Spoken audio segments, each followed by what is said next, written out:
नमस्ते दोस्तों, अगर आप भी पैंट कटिंग में कंफ्यूज हो जाते हैं कि हिप कैसे निकालें, क्रॉच लेंथ कितनी निकालनी रहती है, परफेक्ट फिटिंग कैसे आए, आज की इस वीडियो में मैं आपके साथ स्टेप बाय स्टेप पैंट की कटिंग सिखाने वाली हूँ, वो भी सिंगल एक फॉर्मूले के साथ, जिससे आप किसी भी साइज की पैंट इजी बना पाओगे। वीडियो को एंड तक जरूर देखिए, क्योंकि एंड में मैं आपको एक ऐसी स्पेशल टिप्स दूंगी जिससे आपकी पैंट की फिटिंग तो बिल्कुल परफेक्ट आएगी ही, और जो साइड में खिंचाव बनता है वो भी एकदम आपका खत्म हो जाएगा। तो चलिए बिना देरी किए हम अपनी वीडियो को शुरू करते हैं। तो देखिए, पैंट को कटिंग करने के लिए आपको 3 मेजरमेंट चाहिए। यहाँ मैंने मेजरमेंट लिख दिया है, और अगर आपको पैंट का मेजरमेंट लेना सीखना है तो मेरी ये साइड में वीडियो पे क्लिक कीजिए। इसमें मैंने पूरा पैंट का मेजरमेंट कैसे लेते हैं पूरा डिटेल में सिखाया है। आज मैं आपको इसकी कटिंग सिखाने वाली हूँ। देखो, सबसे पहले बात आती है लंबाई, वेस्ट और हिप। 3 मेजरमेंट हमने लिए। नीचे से यहाँ कपड़े को हम इक्वल करेंगे। यहाँ मैंने चारों पार्ट्स बिछा लिए। इसमें मैं आपको फ्रंट का और बैक का एक साथ कट करके दिखाऊंगी, सिर्फ एक ही फॉर्मूले से। 4 पार्ट्स में मैंने कपड़े को पहले लेंथ में फोल्ड किया, देन उसको फिर से एक बार फोल्ड कर दिया, 4 बार किया। नीचे से हम एक लाइन ड्रॉ करेंगे कपड़े को इक्वल करने के लिए। सबसे पहले हम लेंथ की मार्किंग करेंगे। लेंथ कैसे लेनी होती है, देखो, टोटल यहाँ से आप इंच टेप रखोगे, आपको लाइन से रखोगे तो आपको इजी हो जाएगा। यहाँ पहले आपको देखना है आप बेल्ट कितनी चौड़ी ले रहे हो। यहाँ मैं 1.5 इंची की लूंगी, तो 1.5 इंच हम सीधा सीधा ऊपर निकाल देंगे स्ट्रेट लाइन से। हाफ इंच देखो, यहाँ स्टिचिंग मार्जिन भी जाएगा हमारा यहाँ, तो 1.5 इंच को हम यहाँ रखेंगे। अब टोटल लंबाई हम मार्क करेंगे। हमारी टोटल लंबाई है 35 पे मार्क किया। अब इसमें आप नीचे फोल्ड कितना कर रहे हो, आप इसको 1 इंच फोल्ड कर रहे हो, आप इसको 2 इंच फोल्ड कर रहे हो, तो इसमें आपको हाफ इंच बढ़ाकर इस पे मार्जिन लेना है। मैं जैसे 2 इंच फोल्ड करूंगी तो इसमें मैं हाफ इंच और बढ़ाकर मार्जिन एड करूंगी, तो यहाँ मेरा पूरा पूरा मार्जिन आ गया 37.5। अब जो हमने 2.5 इंच ऊपर लिया तो उसे हम यहाँ ले लेंगे, क्योंकि हम ऊपर से कटिंग करेंगे और ये हमारा नीचे का बॉटम पार्ट हो जाएगा।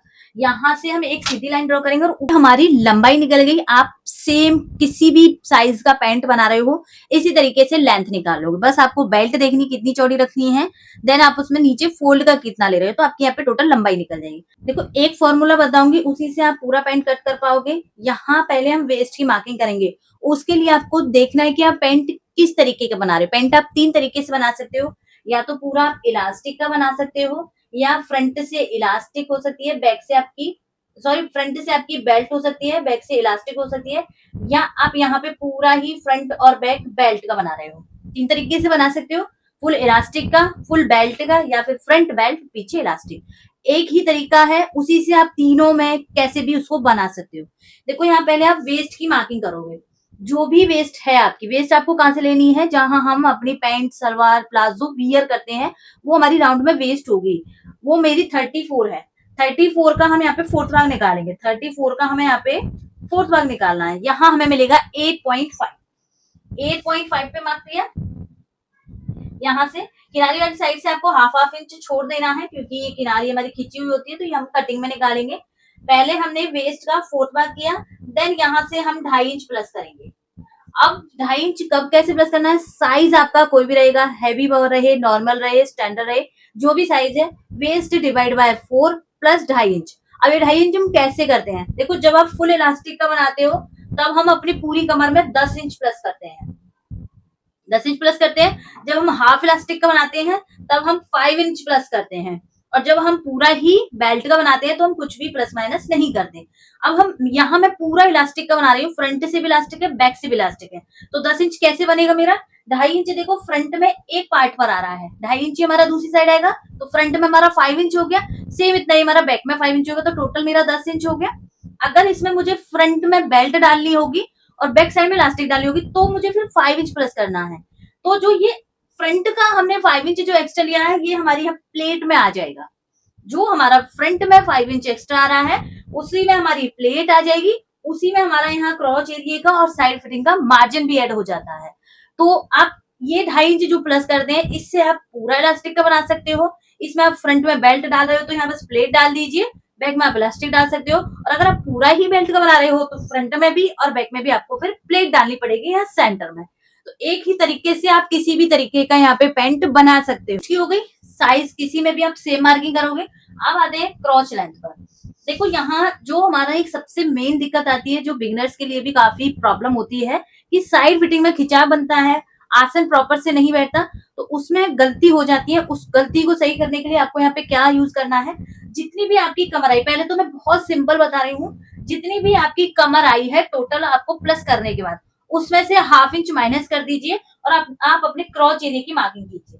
जैसे मेरी यहाँ पे लेंथ ये चौड़ाई आई है 11 इंची की, मेरी जो कमर है वो 11 इंची आई है, तो इसमें से ½ इंच माइनस करेंगे, यहाँ मैं लगाऊंगी 10.5 पे मार्क। जो भी ये चौड़ाई आएगी उसमें से ½ इंच माइनस करके आपको यहाँ पे क्रॉच एरिया की मार्किंग कर लेनी है। अब इसको अगर हम फॉर्मूले में देखें तो हमारा फॉर्मूला क्या कहता है, देखिए यहाँ ये फॉर्मूला मैंने आपको शेयर कर रखा है, ये 10.5 ही आएगा अगर मैं आपको फॉर्मूले से समझाऊं, बट मैंने बहुत इजी ट्रिक आपको बताई है तो आप ये तरीके से भी कर सकते हो। देखो आपको क्रॉच लेंथ निकालने के लिए हिप डिवाइडेड बाय 4, हिप यहाँ मेरी कितनी है 38 की, 38 का हम पहले डिवाइड देंगे 4 से, हमारा आएगा 9.5। अब ये जो शाइन है ये हम कितना प्लस करें यहाँ, देखो एक होती है हमारी नॉर्मल वेस्ट, एक होती है हमारी हाई वेस्ट, एक जो हमारी नाभि होती है उससे ऊपर भी हम वियर कर सकते हैं, जैसे हम अपना कार्गो पैंट हो गया बेल बटन हम ऊपर तक वेस्ट तक बांधते हैं, लेकिन जब हमारा नॉर्मल पैंट प्लाजो इसे हम नॉर्मल वेस्ट पे बांधते हैं, तो जब भी आप पैंट प्लाजो नॉर्मल वाला बनाओगे तो आपको ये प्लस करना है, ये शाइन की जगह। अगर आप हाई वेस्ट बना रहे हो तो आपको ये प्लस करना है। मैं नॉर्मल वाला बना रही हूँ, आपको हाई वेस्ट वाला सीखना है तो आप मेरी कार्गो पैंट वाली वीडियो जरूर वॉच करना, उसमें मैंने इसमें हाई वेस्ट के अकॉर्डिंग कटिंग करना सिखाया है। ओके, तो यहाँ मेरी नॉर्मल वेस्ट है, साइज मेरा हिप का 38 है, तो कितना प्लस करना है मुझे यहाँ पे 2.5 प्लस करेंगे 2.5, यहाँ मेरा आ गया 12 इंच। अब मुझे इसमें से माइनस करना है बेल्ट का। बेल्ट का अभी मैंने आपको लंबाई में बताया था कि मेरी 1.5 इंची की ऊपर बेल्ट रहेगी, 1.25 इंच रख सकते हो आप, 1.5 इंच रख सकते हो आप, जितनी आपकी मर्जी उतनी आप रख सकते हो। 1.5 इंची चौड़ी मेरी इलास्टिक है तो उतनी ही मैं यहाँ पे ऊपर की बेल्ट रखूंगी। इसमें से अब हम सीधा सीधा माइनस कर देंगे 1.5, तो हमें सीधा मिल गया 10.5। और जो मैंने आपको यहाँ तरीका बताया था, जो भी कमर है इसमें से ½ इंच माइनस कर दीजिए, आपका सेम इतना ही आएगा। फॉर्मूले से लगा लीजिए या आप ये ट्रिक से लगा लीजिए, तो आपका यहाँ पे आ गया 10.5। सिर्फ एक फॉर्मूला लेके चल रही हूँ, लेकिन डीप में समझाना पड़ता है मुझे, क्योंकि मेरे व्यूअर्स को यही पसंद है डीप में समझना, तो इसलिए मैं थोड़े फॉर्मूले भी उठाती हूँ, लेकिन तरीका मैं एक ही बताऊंगी आपको इसमें। ये हो गया। अब जितना भी हमने यहाँ से मार्क किया है, यहाँ ध्यान से सुनना है, जितना यहाँ मार्क किया था इसमें से तो ½ इंच माइनस करके हमने क्रॉच में मार्किंग की है, जितना यहाँ मार्क किया है इसमें अब ½ इंच प्लस करके हम यहाँ मार्क करेंगे, इसमें ½ इंच प्लस करके हम यहाँ मार्क करेंगे। तो जो वो प्रॉब्लम आती है बिगनर्स को, सबसे ज्यादा जो दिक्कत आती है यहाँ से खिंचाव बनता है, वो ये मार्किंग को सेम ले लेते हैं, तो ये कटिंग अंदर हो जाती है। ये कटिंग अंदर होगी तो फ्रंट वाला पार्ट में साइड की खिंचाव हमारा बनेगा ही। तो हमेशा आपकी जो भी कमर है इससे कम से कम आपको ½ इंच यहाँ की लाइन को बढ़ा कर लेना है। ये लाइन आपकी थोड़ी सी तिरछी बननी चाहिए। अब ये लाइन को हम यहाँ से सीधा ड्रॉ करेंगे। अभी मैं फ्रंट की मार्किंग बता रही हूँ, सेम इसके बाद ही हम बैक की भी मार्किंग करेंगे। ये तिरछी लाइन हो गई, यहाँ से हम इसको सीधा करेंगे। अब जब हमने ऑलरेडी ही ये लाइन से इसको थोड़ा तिरछा लिया है, तो यहाँ हम फिर ज्यादा मार्किंग, आउटसाइड मार्किंग ज्यादा नहीं करेंगे। नॉर्मल जब साइज हम लेते हैं, स्टैंडर्ड साइज इस तरीके का साइज, उसमें 2.5 इंच करते हैं, लेकिन ऑलरेडी हमने ½ इंच इसको बाहर लिया है, तो हम यहाँ पे सिर्फ 2 इंच की मार्किंग करेंगे। यहाँ हम करेंगे सिर्फ 2 इंची की मार्किंग।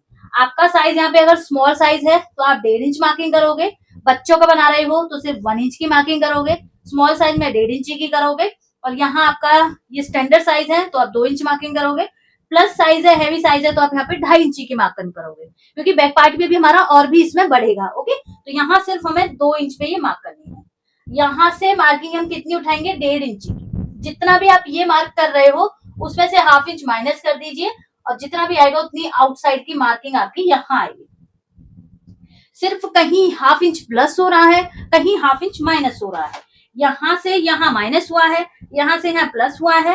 अब जितना भी ये है इसमें से ½ इंच माइनस करके हमारी आउटसाइड की मार्किंग आ गई। यहाँ से सिर्फ आपको इस तरीके से खड़ी शेप देनी है, आपको प्रॉपर राउंड नहीं बनाना, सिर्फ आपको यहाँ से इस तरीके से खड़ी शेप में ये मार्किंग को ड्रॉ करना है। ये हमारा फ्रंट का ऊपर का वेस्ट, क्रॉच लेंथ और नीचे की थाई वाला पार्ट हो गया है।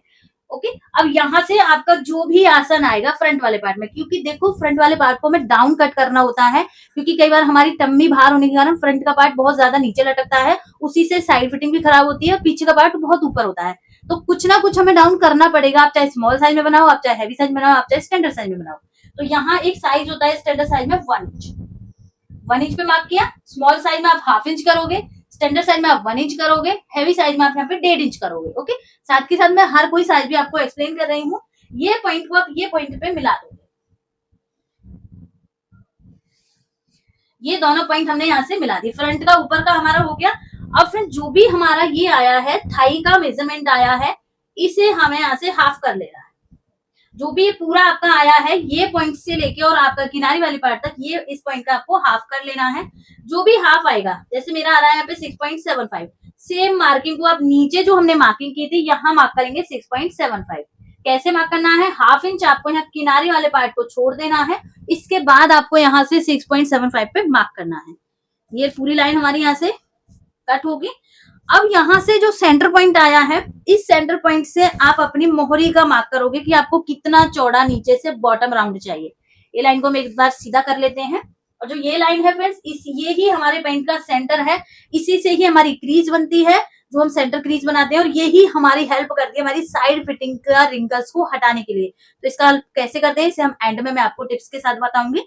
ये सेंटर लाइन हो गई। अब यहाँ से आप अपनी मोहरी देखोगे आप कितनी लूज में बना रहे हो। यहाँ मैं 9 इंच की बना रही हूँ, तो इसका हम हाफ करेंगे, हमें मिलेगा 4.5। 4.5 हम एक साइड पे मार्क करेंगे, 4.5 हम दूसरी साइड पे मार्क करेंगे। अब देखो मोहरी मेरी इसमें बराबर है, चौड़ी में बना रही हूँ, तो फ्रंट पार्ट और बैक पार्ट में सिर्फ मैं हाफ इंच का डिफरेंस रखूंगी। तो इसका मार्जिन हमें साथ में यही लेना पड़ेगा, हाफ इंच का। हाफ इंच का मार्जिन लिया यहाँ से, हाफ इंच ही हम इधर साइड से लेंगे, क्योंकि इधर से भी स्टिच में जाएगा, इधर से भी स्टिच में जाएगा। ये मार्किंग को सीधा हम यहाँ मिला देंगे। इसी के जस्ट सामने हमारी जो मार्किंग आएगी यहाँ 10.5 वाले, ये मार्किंग को हम सीधा यहाँ मिला देंगे। इसके लिए आप 2 स्केल का यूज कर सकते हो। एक आपके पास होना चाहिए ये पूरा कर्व वाला स्केल जो हिप स्केल होता है, एक आपके पास लेग स्केल में भी 2 तरीके के आते हैं, एक कम वाला आता है, एक आपका ज्यादा वाला आता है। ओके, तो आप यहाँ पे कोई भी यूज कर सकते हो। तो ये मार्किंग को हम इस तरीके से मिलाएंगे। बाहर साइड से भी आप कर सकते हो अगर आपको ब्रॉड में चाहिए। अगर आपको यहाँ पे बहुत ज्यादा यहाँ से नी के यहाँ से थोड़ा फिट में चाहिए, बेल बॉटम चाहिए, तो आप ये वाली से भी यहाँ से मार्क कर सकते हो इस तरीके से। तो इतना गैप जो है वो आपका कटिंग में चला जाएगा, आपका यहाँ से फिटिंग में बनेगी। मैं इसको लूज बना रही हूँ पूरा, तो यहाँ से मैं बाहर साइड से इसकी मार्किंग कर दूंगी इस तरह। तो बाहर साइड से किया है, देन इसको हम पलटी करेंगे अपने स्केल को, और यहाँ से भी हम बाहर साइड से ही इस पे मार्किंग करेंगे। अब देखो यहाँ पॉइंट बनेगा, ये पॉइंट को हमें निकालना है। यहाँ से स्केल को इस तरीके से सेट कर लेना है। तो यहाँ का जो भी पॉइंट है आपका थाई का, यहाँ पे ये पॉइंट आपका पूरा यहाँ से निकल जाएगा। ये हमारी हो गई यहाँ पे फ्रंट की ड्राफ्टिंग। फ्रंट हो गया। अब सिर्फ एक फॉर्मूला उठाया था मैंने वेस्ट का, और उसी से हमने पूरे पैंट की यहाँ पे मार्किंग कर लिया है। अब आते हैं हम इसी में बैक पार्ट पे हम मार्क करेंगे। देखो नीचे से, पहले नीचे से स्टार्ट करेंगे। नीचे से यहाँ से हमें सिर्फ हाफ इंच बढ़ाना है। मैं हाफ इंच का ही एक्स्ट्रा ले रही हूँ। हाफ इंच हमने यहाँ से बढ़ाया। अब जितना हमने इसको लिया था, जितना भी हमने इसको लिया, इतना ही हम बैक पार्ट को बढ़ाएंगे। ये आपको सेम रखना है, हैवी साइज हो नॉर्मल हो, जितना आप फ्रंट में बढ़ा रहे हो उतना ही आपको उसको बैक में लेना पड़ेगा। उसको उससे आपको कम ज्यादा नहीं करना है। यहाँ से हम लेंगे इसको 2 इंच एक्स्ट्रा। 2 इंच एक्स्ट्रा लिया। ये लाइन हम यहाँ से सीधी ड्रॉ करेंगे। ये हो गई। अब देखो ये वाला पॉइंट और ये वाला पॉइंट दोनों हमारे मिलेंगे, तो ये हमारी हो जाएगी बैक की मार्किंग। और सेम हम इसको बाहर की ही साइड से मार्किंग करेंगे इस तरीके। तो अपने आप ही नीचे से मार्जिन कम रहेगा, और जैसे जैसे ऊपर जाएंगे आपका मार्जिन यहाँ पे ओपन होगा। यहाँ से ये जो हमारी फ्रंट वाली मार्क थी, इसे हम यहाँ से सीधा करेंगे। इसे हम यहाँ से इस तरीके से सीधा करेंगे ऊपर। बस आपका अगर फ्रंट पार्ट आपने मार्क कर लिया है अच्छे से, तो बैक पार्ट में कुछ भी नहीं है, सिर्फ आपको थोड़ा थोड़ा उसको बढ़ा के कट करना है। ये लाइन सीधी कर ली। यहाँ से भी आप खड़ी ही शेप दोगे, वही 1.5 इंच का मार्क करोगे यहाँ से, और ये लाइन को आप यहाँ से इस तरीके से ड्रॉ करोगे। फ्रंट की हो गई, बैक की हो गई। ऊपर आते हैं यहाँ। देखो यहाँ से हमें जितना यहाँ बढ़ रहा है उतना अपने आप ही यहाँ बढ़ गया हमारा ये। अब यहाँ भी हम कितना बढ़ाएं, देखो फ्रंट को हम कितना डाउन कर रहे हैं, हम फ्रंट को 1 इंच डाउन कर रहे हैं। तो जितना भी आप फ्रंट को डाउन करोगे उसका डबल आपको बैक पार्ट को उठाना पड़ेगा। जैसे हम कॉलर वाली कुर्ती में करते हैं कि फ्रंट पार्ट को डाउन कर रहे हैं, उतना ही उसका डबल हमें बैक में उठाना है। तो क्योंकि हमें पूरे क्रॉच एरिया को कवर करना है, जैसे हम आर्म होल को कवर करते हैं वैसे ही हमारा पूरा राउंड में क्रॉच एरिया भी कवर होना चाहिए। तो यहाँ 1 इंच डाउन कर रहे हैं, तो इसे हम सीधा सीधा यहाँ से 2 इंच उठा देंगे इस तरीके से। और ये वाली मार्किंग को हम यहाँ पे मिला देंगे। हमारी पैंट की ड्राफ्टिंग हो गई है। पहले हम ऊपर वाला पैंट कहाँ से कट करेंगे, ये फर्स्ट वाली लाइन से जो हमने पहली मार्किंग की थी। नीचे वाला हम अपना दूसरी वाली मार्किंग से कट कर लेंगे। तो ये हमारा पैंट की ड्राफ्टिंग हो गई। तो इसकी मैं यहाँ से कटिंग बैक वाले पार्ट से कट कर लिया है पूरा। ये पार्ट हम यहाँ हटा देंगे। अब इसकी जो अंदर वाली मार्किंग है, इधर साइड से आपको सेम रखना है, फ्रंट का भी बैक का भी। अब जो इधर साइड से है, असल साइड से, इधर से हमें 2 पार्ट को उठाना है, या फिर आप गलती नहीं मत कर देना, कभी को चारों पार्ट्स को कट कर दो। अगर आप बिगनर हो तो नीचे के 2 पार्ट हटा के ही आपको ऊपर वाले पार्ट को कट करना है।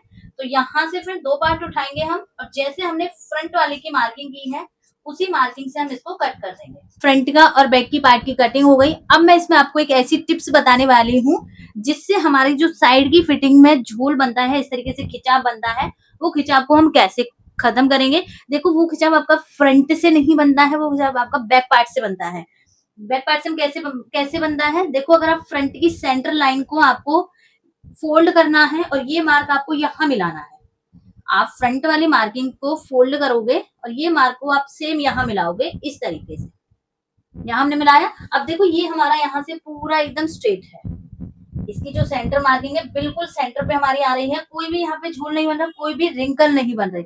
तो कभी भी आपका जो खिंचाव आता है वो फ्रंट से नहीं आता, आपका वो खिंचाव आता है आपके बैक पार्ट से। तो इसका अगर हम यहाँ से सेंटर निकाले ऊपर से भी और नीचे से भी, और फिर हम उसको मैच करेंगे तो देखना कितना फर्क हमें मिलेगा। पॉइंट है और ये पॉइंट, इन दोनों पॉइंटों को हम जैसे मिलाएंगे तो इसमें ऊपर की साइड हमारे यहाँ झोल बनेगा। नीचे का जो कट है वो हमें कट टू कट रखना है और यहाँ से बिल्कुल इसको ऊपर का सेंटर हमें निकालना है। ऊपर का सेंटर पे जो भी हमने मार्किंग की है इस तरीके से ये मार्किंग हमने की है। अब इसमें जो ये झोल बन रहा है ना फ्रेंड्स, यहाँ से तो हमने निकाल दिया, ये जो झोल बन रहा है इस पे आप अच्छे से यहाँ से फिंगर से ही इसको निकालिए। इस तरीके से आपको यहाँ से इसको सेट करना है। आप यहाँ पे आयरन भी कर सकते हो, नीचे से बिल्कुल आपका मार्क यहाँ से हिलना नहीं चाहिए इस तरीके। अब ये जो झोल बन रहा है इसे हमें आयरन से निकाल देना है, तो यहाँ मैं आयरन करूंगी। इसके से अच्छे से सेट कर लेना है, ऊपर तक लेकर जाना है, अच्छे से सेट करके जो भी झोल बन रहा है उसे हमें निकाल देना है इस तरीके से। बिल्कुल ये क्रीज आपको यहाँ बनानी है। इसमें भी हमारा इस तरीके से खिंचाव सा बनना चाहिए, तभी हमारा दोनों साइड्स का बैलेंस होता है। और बिल्कुल भी जो खिंचाव बनता है हमारा साइड फिटिंग में या साइड से, वो बिल्कुल भी खिंचाव हमारा यहाँ से नहीं आता है। टेलर्स जो होते हैं, जो जेंट्स के पैंट आते हैं, उनमें यही ट्रिक यूज करते हैं। तो आप भी एक बार ये ट्रिक यूज करके देखिए, बहुत अच्छी इसकी फिटिंग आती है और बहुत अच्छी ही इसमें फिनिशिंग भी आती है। तो आप जब पैंट को स्टिच करो तो फ्रंट और बैक पार्ट को दोनों को आपको आयरन अच्छे से इस तरीके से सेंटर लाइन मिलाते हुए कर लेना है। फ्रंट का पार्ट और बैक का पार्ट बिल्कुल अच्छे से सेट हो गया। ये हमारी इसकी सेंटर लाइन है।